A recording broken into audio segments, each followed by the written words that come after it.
Welcome back to the NACFORADVENTURE Channel. On our latest trip, we went from staring at the snow-capped Sal Mountains from our desert campsite to standing atop one of the windy peaks at more than 12,000 feet. We biked, we skied, we laughed, we sweat, we enjoyed lots of yummy food alongside friends. So join us on our trip that helps say goodbye to winter and hello to the mountain bike and camping season. This is the third and final part. In last week's video, we had just finished a dual sport day in the southern Utah desert.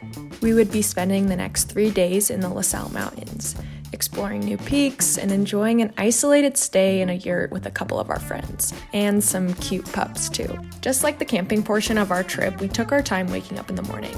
This may be attributed to the fact that the yurt would get so cold once the fire burned out overnight, and it was very hard to get out of my sleeping bag. Once we got up, Nick and Bo went back to the car to grab some forgotten prospects. Yes, we were that close to the parking lot. And the rest of the crew had a chill morning. The clouds had rolled in and the day was kind of looking like a bust, or scouting the big mission. But we had nothing else to do, so we went for a walk in the woods. You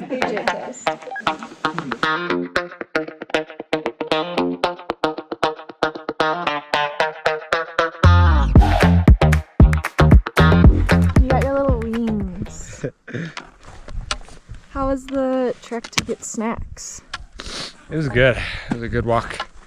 We skied We skied a face. It was like all burned trees, and they were like all leopard print. It was really cool. But the snow was horrible. That's what I've gathered.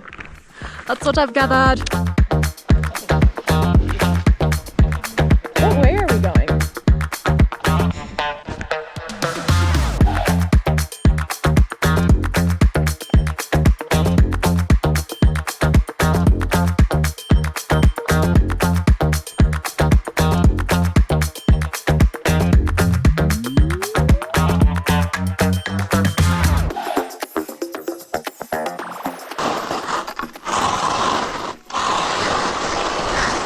Oh God. After some steep, icy side hilling and topping out on a windy ridge, we took a moment to reevaluate the scout mission. We ducked into some trees to take cover and slowly made our way towards the big peaks that we were looking to conquer. Mount Took and Little Took, aka Tookno. However, the Stockton Mountains made it a little difficult. We decided to make the best out of the day and stopped for a slopeside lunch. Tookno and Took were slowly appearing as the clouds subsided, and as we waited for our meals to cook, some blue sky finally popped through. We were able to enjoy the warm sun and a beautiful view. Baby, don't get the phone. Baby, don't leave me alone. Baby, I'm stuck in the cold. I'm begging you. Baby, you should get on board. Baby, you should get on board. Baby, I'm stuck in this cold. I'm begging you.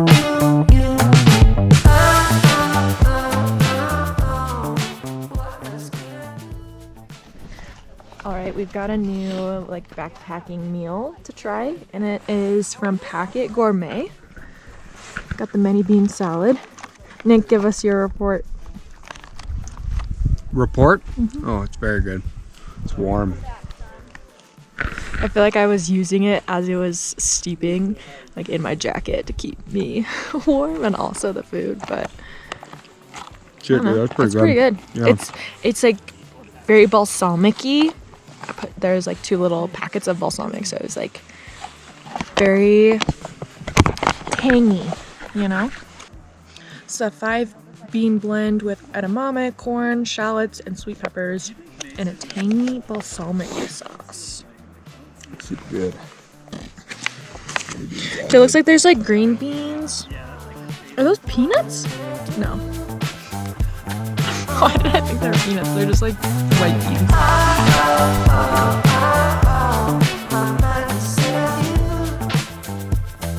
With better weather in the afternoon, we slowly worked our way up the mountain. Our friends went on to summit a peak across from Tookno, but Nick and I decided to head back to the yurt for some R&R before the big mission on the next day. Now, if you've never been to a yurt, there's a couple things you should know before you do. Everything was pack in, pack out. This particular yurt had a composting toilet, but there was no running water, no electricity, just a wood-burning fireplace for warmth and a propane stove for cooking.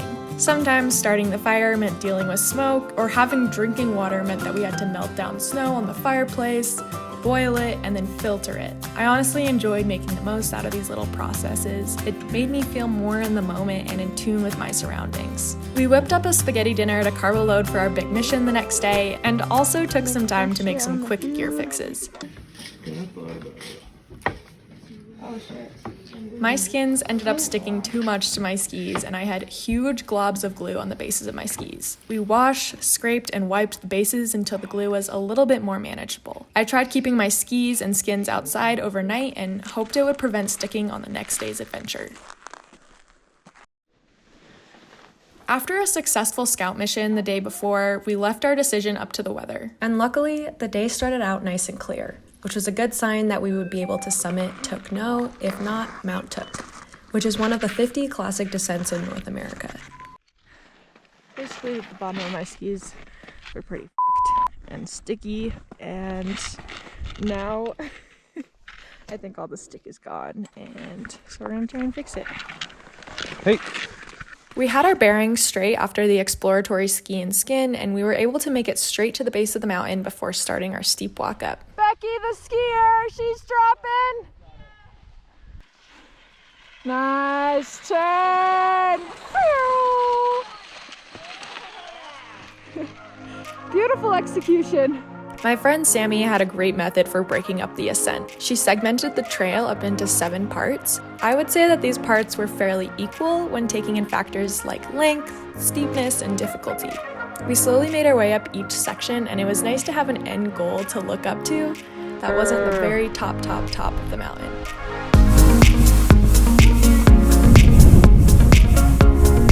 Oh, switchback's death. Got a sick view though.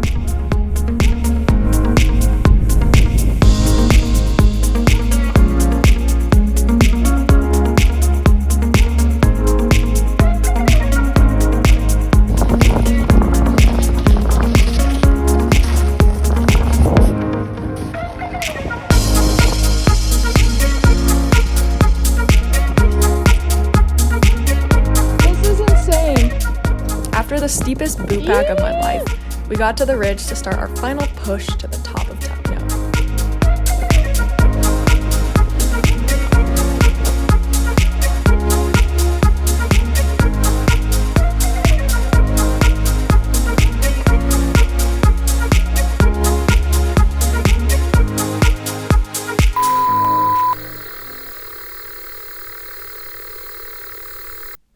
Try it. It's like ice cream. Like cherry Garcia ice cream. Batter and melted ice cream. Ooh, that's delicious. And like pudding. Moab. We are going right there.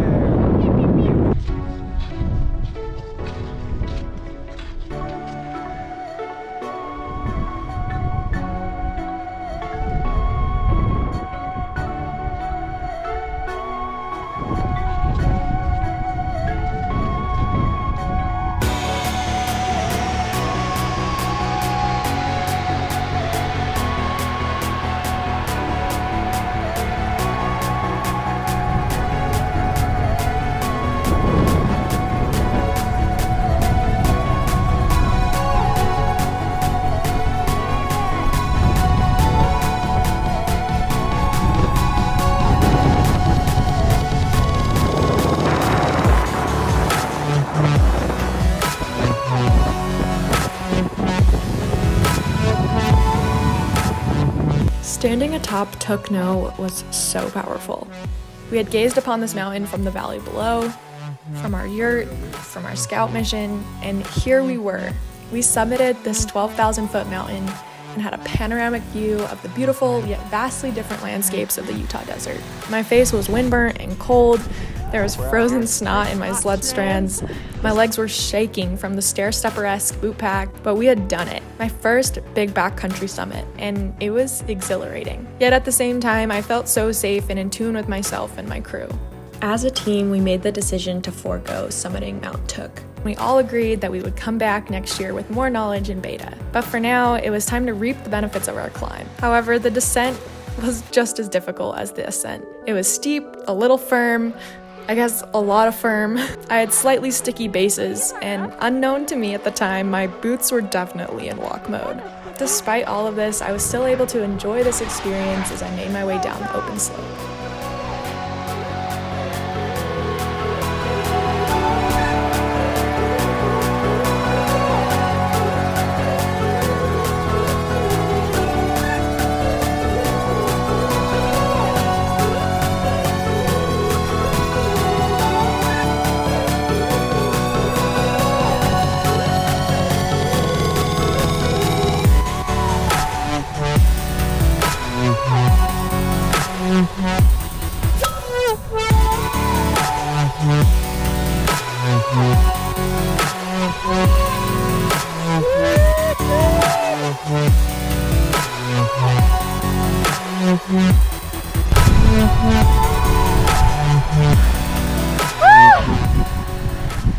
That's hard!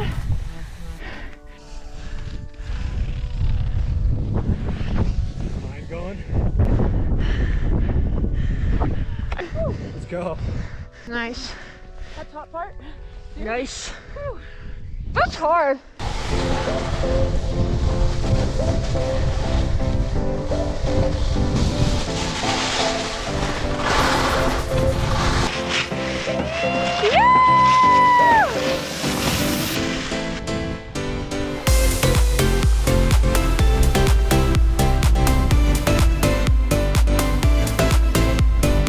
Oh yeah, baby.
That part is terrifying.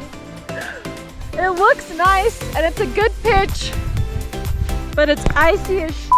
Before making our way back to the yurt, we found a spot to have lunch and take in the view of the peak that we had just conquered.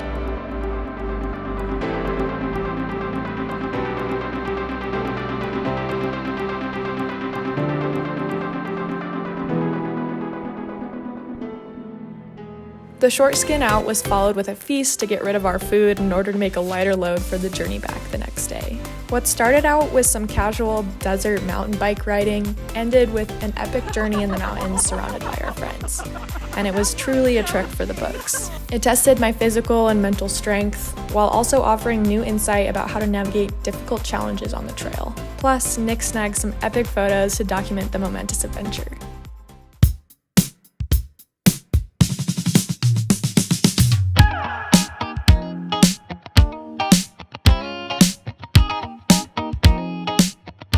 Thanks to our friends Becky, Bo, Sammy, and Calen for letting us join along on this fun adventure, and I can't wait until next year's newly inducted annual yurt trip. And maybe by this time next year, my clothes will finally have stopped smelling like campfire. If you enjoyed this video, make sure to give it a like and subscribe to our YouTube channel. Check out Instagram for more adventure content at AJ Cutler and at Carnaz with 3 Z's. Thanks so much for watching and keep on crushing.